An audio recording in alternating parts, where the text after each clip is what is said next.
साथ इसे अभी वॉश करना है। देखिए इतनी इसमें धूल और गंदगी जमा हो गई, आपको दिख रहा होगा ये काला काला हो गया बिल्कुल। हर साल दीपावली में इसे धोया जाता है। पर इसको धोने का जो सिस्टम है आपको ये बता दें कि बहुत सारे लोग सर्फ घोल के बाल्टी में डाल देते हैं बकेट में, और उसमें सारा घोल डाल करके और उसको वॉश कर देते हैं। ये थर्मोकोल का बना होता है और उसके ऊपर होती है पेंटिंग। देखिए आपको मैं होल ये दिखा रही हूँ, देख रहे हैं, ये थर्मोकोल का होता है। अगर आप बाल्टी में पानी में भिगो करके इसे छोड़ देंगे ये खराब हो जाएगा, होल बड़े हो जाते हैं, जिसमें वापसी में ये जो नॉब होता है ये लगाना मुश्किल होता है। फिर दूसरी जगह नया होल करके फिर आपको बनाना पड़ता है। तो अभी तो मैंने इसे सारा खोल के अलग अलग कर दिया है। मैं वॉश करूंगी यहाँ पे डिश वॉशर से ही, और उसमें मैंने सर्फ ले लिया है। पर ये जो पत्तियां हैं ये सब, इसे हम सर्फ में घोल के किसी बकेट में या छोटे से बर्तन में डाल के उसमें थोड़ी देर के लिए भिगो के छोड़ देंगे, और फिर उसके बाद हाथ से हल्का सा रब कर देंगे तो ये बिल्कुल क्लीन हो जाएगा। पत्तियां भी सारी काली काली हुई पड़ी हुई हैं। तो इसके लिए इसको करना, साफ करना बहुत ज्यादा मुश्किल नहीं है। बस आप इसे हल्का सा जैसे वाटर से ऐसे गीला कर लीजिए। डिश वॉशर जो है या फिर सर्फ है जो भी आप लीजिए, इस तरह से लगा के लीजिए और हल्के से हाथ से इसे इस तरह से हल्के हाथ से बिल्कुल रगड़ के, जैसे बर्तन वॉश करते हैं वैसे नहीं। देख रहे हैं आप इसमें जो कालापन है, इसे मैं ऐसे हल्के हाथ से ऐसे रगड़ रही हूँ तो इसका कालापन पूरा निकल जाएगा।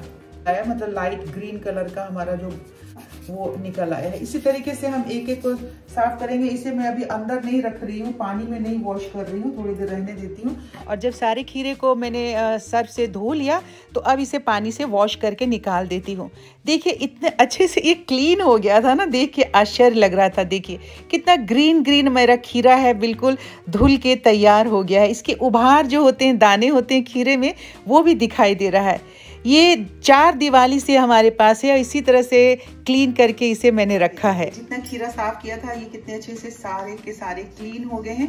इसमें कितनी शाइनिंग आ गई है और ये सूख चुका है, ऐसा नहीं है कि गीला है इसलिए, बस क्लीन हो गया है तो इसकी इतनी शाइनिंग दिखाई दे रही है। और ये देखिए लीफ को मैंने कहा था आपको कि उसमें सर्फ में डाल के रख दिया, थोड़ी देर रख दिया था और हल्के हाथ से रब कर दिया तो कितना क्लीन हो गया। इसी तरीके से सारे जितने वेजिटेबल्स थे या फ्रूट्स थे सारे के सारे क्लीन हो गए हैं। ये तो मैंने आपके सामने क्लीन करके आपको बता दिया कि कैसे इसे क्लीन करना है। इसी मेथड से साथियों में जो फ्लावर होते हैं या वेजिटेबल्स हैं, फ्रूट्स हैं, उसे मैं निकाल लेती हूँ और उसे अलग क्लीन करती हूँ, और लीफ जो है उसे अलग सर्फ में डुबो के उसे क्लीन करती हूँ। ये देखिए सारा साफ़ कर लिया है। ये प्याज थोड़ा सा खुल गया है, इसे ग्लू गन से या फेविकॉल से मैं चिपका दूँगी। आपको अभी अभी बताया ना मैंने कि 4 साल हो गए हैं, चौथी दिवाली है ये। पचकुइया रोड से इसे हमने ख़रीदा था 4 साल पहले। कुछ आर्टिफिशियल फ्लावर भी हैं, उसे भी क्लीन करना है और सेम इसी मेथड से मैं उस फ्लावर को भी क्लीन करती हूँ। आइए चलते हैं, देखते हैं। एक नवेली वाले कमरे में मैंने ये वाला जो प्लांट लगाया हुआ है, तो जिससे सारी चीजें मैंने सफाई कर ली, उसी तरीके से अब इस प्लांट को भी साफ करना है। वैसे डस्टिंग वगैरह बहुत अच्छे से हम करते रहते हैं तो साफ है, ज्यादा गंदगी नहीं है। फिर भी थोड़ी थोड़ी इसकी जो लीफ है बैक साइड से थोड़ा गंदा हो रहा है। ये देख रहे हैं जो कलियां हैं इसमें थोड़ी सी गंदगी है, तो इसे भी मैं एक एक करके निकाल के, जैसे ये लीफ निकल जाता है, ये देखते हैं ये सारे ये लीफ निकल जाते हैं और आप इसे अच्छे से वॉश कर सकते हैं। जैसे मैंने बाकी के आपको दिखाया जो वेजिटेबल्स वगैरह थे, उसी तरीके से ये देखिए, ये जो आपको स्टिक मिलती है ना, स्टिक को आप ले लीजिए। स्टिक को ऐसे आप खींचेंगे तो ये देखिए सारे एक एक लीफ, एक एक फ्लावर जो है वो निकल जाता है। पीछे ऐसे होल बना होता है और इससे ये निकल जाता है, और ये यहाँ पे उसको लगाने के लिए ये नॉब बना होता है। तो इसी तरीके से सारे निकाल करके और पूरे इसको भी अभी मैं क्लीन करती हूँ। और फिर क्लीन करने के बाद इसे भी वैसे ही आप सर्फ घोल लें और बाल्टी में, और एक एक सारे जितने भी फूल है सारा निकाला है उसे आप उसमें 5 मिनट के लिए डाल के छोड़ दीजिए और हल्के हाथ से इसे रब कर लीजिएगा तो एकदम से नीट एंड क्लीन हो जाएगा। इसी तरीके से आर्टिफिशियल जितने भी फ्लावर हैं आपके घर में उसको आप साफ कर सकते हैं। अब जो सफाई कर ही रहे थे तो हमने कहा कि ये प्लांट में इस प्लांट को भी लाके क्लीन कर देते हैं। देखिए क्लीन होने के बाद कितना अच्छा लग रहा है। अब इस तरह से साफ सुथरे प्लांट्स भी अगर ड्राइंग रूम में कहीं भी ऐसे रखे हो, डाइनिंग हॉल में, तो कितना अच्छा लगता है। तो इसकी ग्रीनरी निकल आई है। साथियों ये ओरिजिनल प्लांट है, सेंसेवेरिया का प्लांट है, जो बहुत ही खूबसूरत लगता है और बहुत सारा ऑक्सीजन देता है। अब एक एक करके ये तो कर ली सफाई। इतने दिनों से जो मैं पाम ट्री ला करके रखा है उसे रखना है इस जगह पे। यही स्टेयरकेसेस की वो जगह है जहाँ को मुझे डेकोरेट करना है, यहाँ आर्टिफिशियल ग्रास बिछाना है। तो इसलिए एक एक करके यहाँ के सारे प्लांट्स निकाले, उसे नीट एंड क्लीन किया और उसे वापस अभी बाहर की तरफ मैंने रख दिया। ये देखिए मनी प्लांट इतना पुराना था। अब जब वो बाहर की तरफ रख दिया तो अब ये वाली जगह है, पहले इसकी क्लीनिंग करूँगी। लेकिन उससे पहले मैंने कहा कि यहाँ की जगह का नाप ले लेती हूँ, क्योंकि आप देख रहे हैं कि हाफ पोर्शन जो है ये वाला पोर्शन ये थोड़ा चौड़ा है। और पहले मैंने इसका नाप लिया क्योंकि इस नाप से ही मुझे आर्टिफिशियल ग्रास कट करना है। और ये वाला पोर्शन थोड़ा कम है, मतलब 4 इंच इसकी चौड़ाई कम है और 4 इंच इसकी ज़्यादा है। तो अब इसको इस तरह से लंबाई में भी नापना था कि 4 इंच जो चौड़ा है 14 इंच है, तो ये वाली इतनी लंबाई कितनी होगी कि वो ग्रीन ग्रास में कितना लंबा काटूंगी। और उसके बाद थोड़ा पतला जो काटना है, मतलब 4 इंच पतला, उसे मैं कितना लंबा काटूंगी।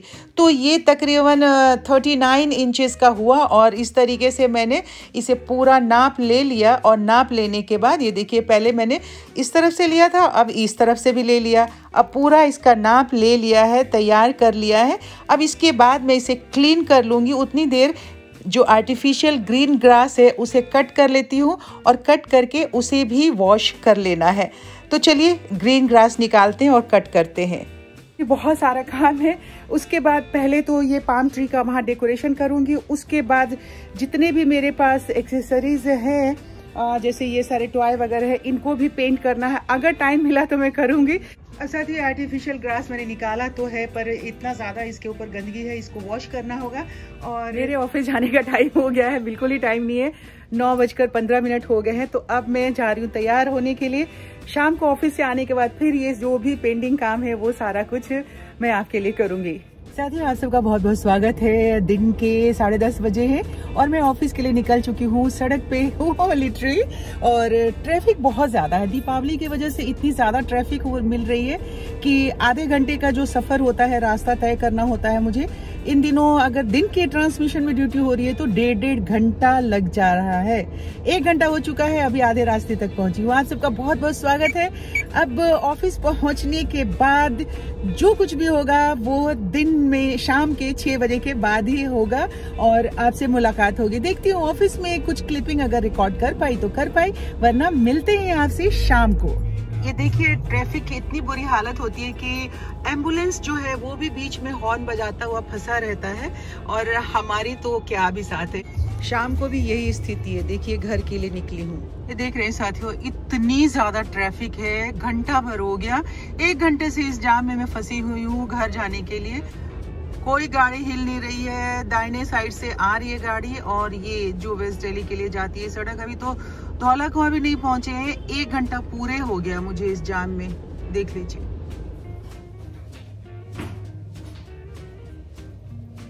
अभी घर पहुंच रही हूँ और समय मैं आपको दिखाती हूँ। देखिए, 8 बज गया आते आते, और इतनी ट्रैफिक ही, बस घर पहुंच गए। आज यही बहुत ही था।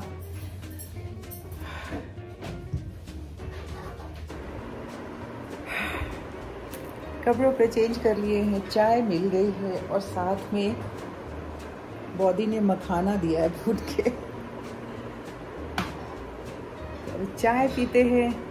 अब मैं सोच रही हूँ कि अब इस तरह से ऑफिस से आने के बाद आज अब कपड़ों पे चेंज करते करते 8:15 हो गया, तो इसके बाद मैं क्या काम कर पाऊँगी अपने घर के सजावट का।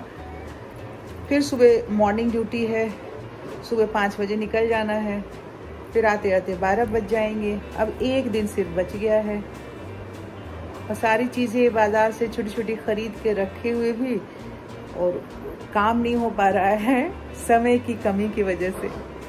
देखिए, चाय पी के थोड़ा रिलैक्स करके अभी लाइट तो किसी भी तरीके से थोड़ा लगाऊंगी, क्योंकि पूरे मोहल्ले में सबके घर में लाइट जल रही है, हमारा घर ही अंधेरा है। बस वो थोड़ी सी एक लड़ी लगाई नहीं थी उस रोज, बस उतना ही जल रहा है। अब थोड़ी देर आराम करने के बाद मैंने वो लरी उठाई एक, और ले करके मैं टेरेस पे पहुंच गई कि नहीं, अब लाइट आज एक तरफ का तो कम से कम लगाऊं, क्योंकि सब जगह लाइट्स देख करके मुझे बड़ा अपना घर अंधेरा अंधेरा सा दिख रहा था।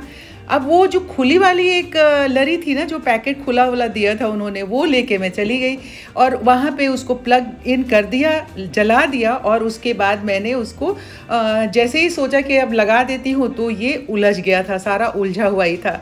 कमल कहने लगे कि भाई तुम इसको ऑफ़ कर दो फिर लगाओ। मैंने कहा नहीं, ऑन रहेगा तो मुझे रोशनी में सब कुछ दिखता रहेगा। दरअसल ये बाहर की तरफ से लगाना था। अभी साथियों पूरी लाइट ऊपर से लगा दी है, एक तरफ की ही लगाई है और थक गई हूँ तो बाकी की लाइट्स जो है कल दिन में ऑफिस से आने के बाद लगाऊंगी। और साथियों अब आज के इस वीडियो का समापन हम यहीं पे करेंगे। लाइट्स वगैरह जितनी आज लगी है बस उससे ज़्यादा और लगाने की गुंजाइश इस वक्त नहीं है। सारा दिन कमल जो है वो बाज़ार में सामान जो गिफ्ट वगैरह देना है वो लेकर के खरीद के आए और मैं ऑफिस करके आने के बाद आपने देख लिया क्या हालत हो रही है। तो आज के इस वीडियो का समापन यहीं पे करते हैं। लोगों के दरवाजे पे दिए भी जल गए, मैंने देखा कमल। हाँ, लोगों ने छोटे छोटे, लेकिन ऑफिस में सारे ये कह रहे थे कि ये धनतेरस जो है वो संडे को होगा। वैसे तो धनतेरस कल होना चाहिए। तो साथियों आप सब कमेंट बॉक्स में लिख करके बताइएगा कि आप सब किस दिन धनतेरस कर रहे हैं। और दीपावली तो मंडे की है ही। और इसी के साथ आज के वीडियो का समापन करते हैं। आप सब अपनी सेहत का बहुत सारा ख्याल रखिए और बहुत ज़्यादा अगर प्रदूषण हो तो पटाखे वगैरह से थोड़ा परहेज रखिएगा आप सब। और अब हमें दीजिए विदा। थोड़ा नहीं, पूरा परहेज रखिएगा। अच्छा चलिए, पूरा परहेज रखिएगा भाई। और दिए जलाइए, खूब दिए जलाइए। हाँ, दिए जलाइए। और कल मैं करूँगी इंतज़ार सुबह 11 बजे। आप सब ज़रूर आ जाइएगा अपने समय से। और अब गुड नाइट, बाय बाय।